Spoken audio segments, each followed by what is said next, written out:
15 practices or so. What do you think about the way the receivers are coming on? How do you like this group moving forward? I'm excited about the progress that they've made, and just consistently just striving for perfection. That's what we talk about in that room, and it's been a lot of practice where guys have taken turns making plays, on the perimeter. There's been guys taking turns down the field, on the perimeter and blocking. They're getting the ball sprung to the second level, and you see guys finishing blocks. But one of the things that we do talk about in that room also is just being consistent. That's one of the things. It seemed like the up and down, and now you kind of see more consistency in that room because you got the competition. Guys are encouraging each other, as well, and that's what you want to see. You just want to see togetherness in that room, and that's what you're starting to see. Even when guys are like tired or body's not feeling the best, are still coming out and competing, and that's what you see in that room, just from day to day, So I've been pleased. Obviously, we're not where we need to be right now. Still a lot of work to do, but I'm excited about the opportunity. With that in mind, how important is tomorrow night's scrimmage for that group? To us, every day is important. Every day is important. Every time we get a chance. Scrimmage is a little more important, though? Or Yes, sir. Okay. Yes, sir. I mean, it's them lights on, baby. Yeah. You get a chance to go out there and compete. You get to take the meeting room, the individual drills, practice. You get a chance to go out there now. No coaches on the field. Now you got to be a coach on the football field.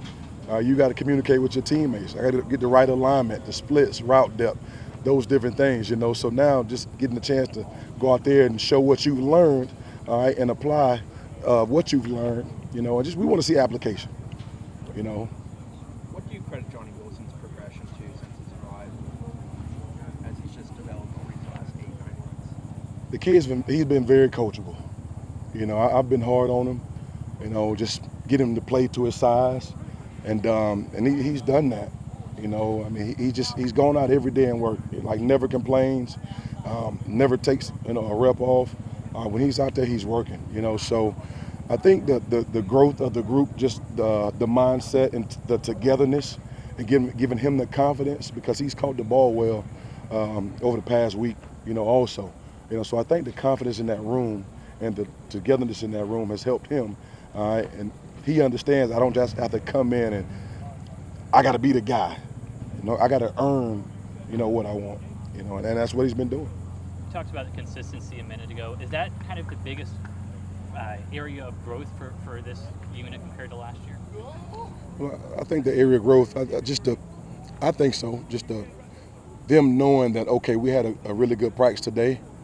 All right, let's go back to the drawing board. All right, let's have meetings. All right, and make the corrections. Now let's go out and try to put it back to back. And now let's try to go put it back to back to back. And that's the standard that's been set. We're not satisfied and being fat and happy, all right, and going out and having a really good practice. All right, we're going to stay humble and hungry and try to go put 2 of them together. All right, now let's go get 3. So that's been the mindset, and that's been the focus of being consistent in that room. What's kind of the biggest concern you have with the unit at this point?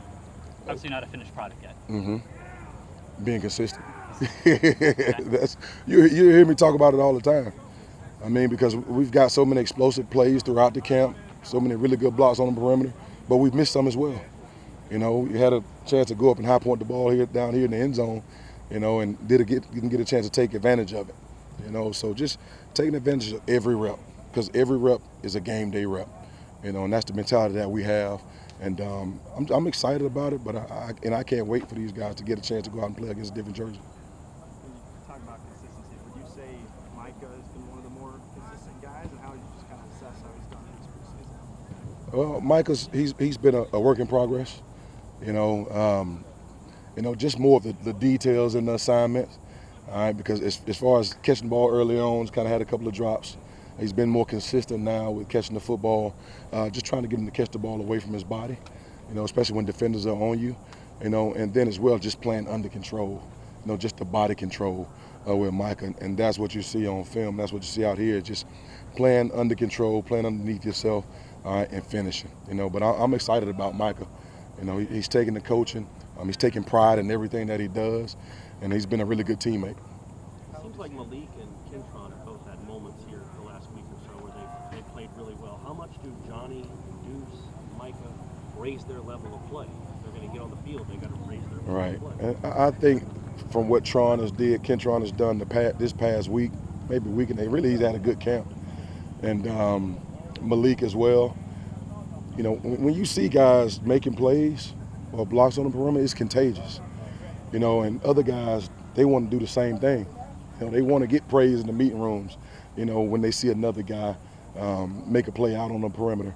You know, but Tron and Malik, I think they've raised, you know, their, you know, how they're playing. And a guy like Johnny, I mean, it's having an opportunity, hey, coach is watching my film. He sees what I'm doing. All right, make me want to put you on the football field.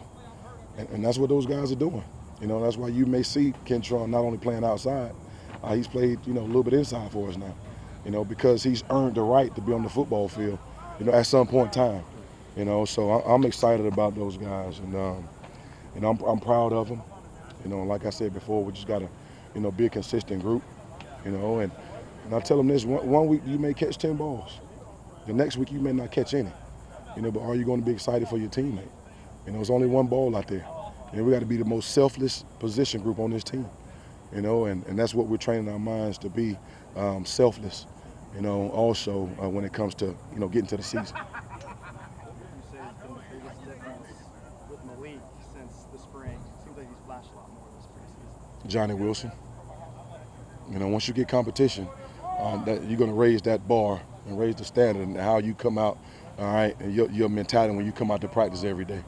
You know, so just more competition, not only Johnny Wilson, but Kentron as well. You know, guys are coming out, and really, to be honest, like those guys, you know, Josh Burrell showed flashes, you know, but those guys have really been good this camp for us, you know, and competing. That's why you're like, hey, let me move this guy and put him over here, you know, because those guys have been putting in the work, trying to be consistent, you know, and we got to find a place for them. What's it like to have so many players come back? And when was the last time you saw Janikowski? Did you get to see I him? saw him and I missed him, man. Oh, okay. All right. I tried to get him, but I had to talk to my guys. But I was excited. I saw Sam Coward, Corey Simon, some of those guys out here, some of my old teammates. You know, and it's been so long. You know, I talked to my guys last night. We were at a bonfire, you know, and just talked to those guys about the experience, you know, and what you will remember, you know, when it's 20 years from now. And you always remember your brothers. You know, I mean, that's something that's so special. And I think it gets lost sometimes. Because I do feel like sometimes your friends will come for a moment, but your brothers will last for a lifetime. You know, and once you have that locker room, those brothers, and you've experienced that when you've played, and just to see those guys come back, just to show the support, it means so much to us. You know, and they ask about the players all the time, and I make sure those guys know that, you know, that you're not by yourself. You got the former players that's got your back. You know, so it means a lot to see our former players and some of my old teammates to come back and show support of these guys. There's a lot of new faces in this position room. What has it been like trying to get them all integrated into the offense and also teaching them the technique that you want them to have? Well, it's just like you're recruiting guys out of high school to me. You know, you got to start over. The same as if you're doing pass scale and those different things, one-on-ones, when coaches are not out there and they're not playing with the right technique. When you start back to training camp, you got to start all over again. You know, so it's really been a really good, feel-good moment for me because those guys didn't come in saying, okay, we did this here, or I did that over there. You know, it's, hey, coach, you know, coach me. You know, and they're willing to learn the technique and the fundamentals that we teach here at Florida State. You know, so it's been a really good group to come in. Now, we had some moments, you know, that kind of have to get out there a little bit. But it's really been good. Those guys have been taking the coaching and learning from it, you know, and it's been showing up.